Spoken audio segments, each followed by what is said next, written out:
আসসালামু আলাইকুম চাচা, আপনার বাড়ি কোথায়? আমার জসিদপুর। এখানে কি করেন?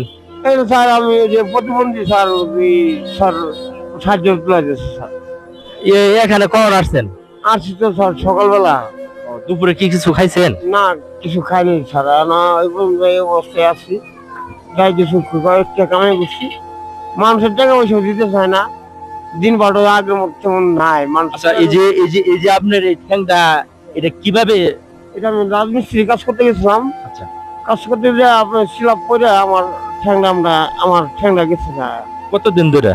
আজকে প্রায় আমার 9 বছর। আপনার পোলাপান নাই?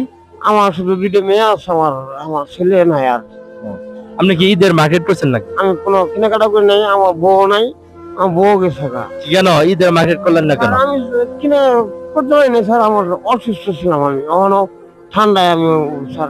টাকা পয়সা নাই না? টাকা পয়সা নাই, বরঞ্চ আপনি কি চায় না যে বলে আপনি ঈদের মধ্যে একটা নতুন পাঞ্জাবি পরেন?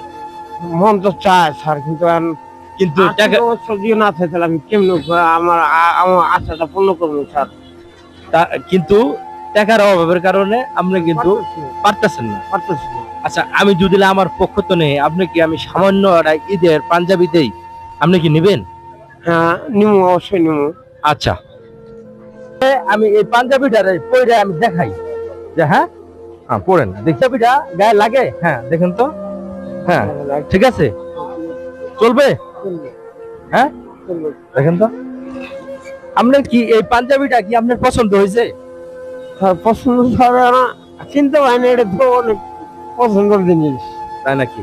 হ্যাঁ দেখেন, এই যে পঙ্গু লোকটা টাকার অভাবের কারণে ঈদের যারা মার্কেট করব তারপরেও করতে পারে না, তাই আমি এই বাবার সাথে দেখা, তাই আমার ঈদের সামান্য একটা আমি উপহার দিলাম।